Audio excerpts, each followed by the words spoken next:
News Hyderabad బారంపేటలో కని విని ఎరుగని దారుణ ఘటన చోటు చేసుకుంది. 2 నెలల పసిగుడ్డుని ఒక తల్లి మరణ శాసనం రాసేసింది. కళ్ళకి గంతలు కట్టి నోట్లో గుడ్డలు కుక్కి ఆ బిడ్డని మండుతున్న కట్టెల పొయ్యిలో పడేసిన తల్లి. అత్యంత దారుణమైన స్థితిలో ఆ పసిబిడ్డ మృతదేహం దొరికింది. బిడ్డ అదే పనిగా ఏడుస్తున్నాడన్న కోపంతో ఇంత దారుణంగా చంపేసింది ఆ తల్లి. కాలిపోయిన ఆ బిడ్డ దేహాన్ని మీకు పూర్తిగా చూపించే సాహసాన్ని అయితే మేము చేయలేం, మీరు చూడలేరు కూడా. కానీ ఈ వార్తలో ఉన్న తీవ్రత మీకు అర్థం కావాలి. విచిత్రం ఏంటో చెప్పాలా? చంపేసిన ఆ తల్లి పేరు మమత. బిడ్డకు కనీసం మమతను ఆప్యాయతను పంచలేకపోయింది ఆ తల్లి. మరి ఆ తల్లిని సైకో అనాలా లేకపోతే పిచ్చిదనాలా? ఏమనాలి అసలు? కంటి పాపలా చూసుకోవాల్సిన పసిబిడ్డని ఇంత కిరాతకంగా చంపేస్తారా? ఎంత ఏడిస్తే మాత్రం నిప్పుల్లో పడేసి సజీవ దహనం చేస్తారా? నోరు లేని ఆ బిడ్డ, నొప్పి చెప్పుకోలేని రోజుల బిడ్డ ఏడుస్తూ కూడా అమ్మా అనే గుక్క పెట్టుంటుందేమో.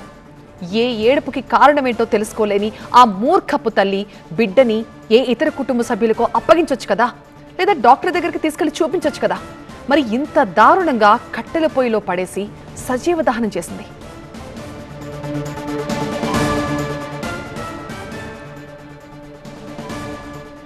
ఆ ప్రతినిధి జ్యోతి దీనిపై మరింత సమాచారం. సార్ జ్యోతి, ఈ ఘటన ఎప్పుడు జరిగింది? ఘటనకు సంబంధించి పోలీసులు ఏం చెప్తున్నారు?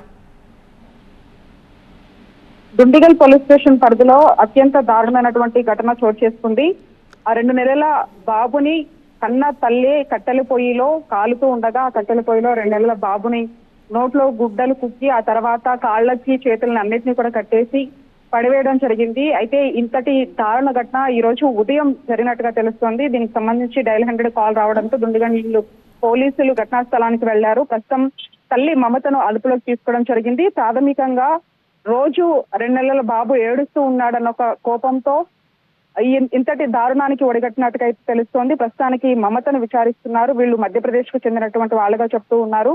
అయితే గత కొన్ని నెలల నుంచి కూడా వాళ్ళు బౌరంపేటలో నివసిస్తూ ఉన్నారు. ఒక అపార్ట్మెంట్ లో వీళ్ళు ఒక సెక్యూరిటీతో పాటు పరిధిలో ఉన్నటువంటి కొన్ని పనులు చేసుకుంటూ ఇక్కడ జీవనం కొనసాగిస్తూ ఉన్నారు. ఈ క్రమంలో ఈ రోజు ఉదయం బాబు ఏడుస్తున్నటువంటి క్రమంలో కూడా కనీసం ఒక కన్న కొడుకన్న విషయాన్ని మర్చిపోయి కనీసం మమత లాంటివి ఏమీ చూయించకుండా కూడా అత్యంత దారుణానికి ఒడిగట్టింది ఆ తల్లి మమత. దీనికి సంబంధించి కూడా పోలీసులు కేసు నమోదు చేసుకుని దర్యాప్తు చేస్తూ ఉన్నారు.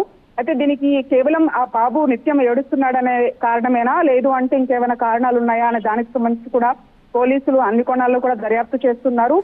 ప్రధానంగా బాబు 2 నెలల వయసున్నటువంటి ఆ బాబుకు సంబంధించి ఆ సమయంలో అసలు ఇంట్లో ఎవరున్నారు ఏంటి అనే దానికి సంబంధించి కూడా ఒకవైపు పోలీసులు విచారిస్తున్నటువంటి పరిస్థితి. రైట్ జ్యోతి, 2 నెలల బిడ్డకి కళ్ళకి గంతలు కట్టేసి నోట్లో గుడ్డలు కుక్కి ఆ బిడ్డని కాలుతున్న కట్టెల పొయ్యిలో పడేసిన తల్లి. అసలు 2 నెలల బిడ్డ ఏడుస్తుంటే ఏ తల్లి కన్నా కడుపులో మెలిపెట్టేసినట్టుగా ఉంటుంది. అయ్యో ఆ బిడ్డకి ఏం బాధ వచ్చింది, ఎందుకు అంతలా ఏడుస్తుందని తల్లడిల్లిపోతారు. తన తల్లికో లేకపోతే పక్కింటి వాళ్ళకో ఒక డాక్టర్ దగ్గరకు తీసుకెళ్ళి నా బిడ్డ పదే పదే ఏడుస్తున్నాడు, నేను తట్టుకోలేకపోతున్నాను, నా బిడ్డకి ఎలా అయినా బాగు చేయండి అని ఏ తల్లైనా కన్నీళ్లు పెట్టుకుంటుంది. కానీ ఈ తల్లి ఎందుకింత కర్కశంగా ప్రవర్తించింది? అత్యంత దారుణమైన స్థితిలో ఆ పిల్లాడి మృతదేహం ఉంది. అసలు ఆ డెడ్ బాడీ విజువల్స్ని కూడా మీరు చూడలేరు, అంత ఘోరంగా ఉంది. మాంసపు ముద్దలా అయిపోయాడు ఆ బిడ్డ. 2 నెలల బిడ్డ.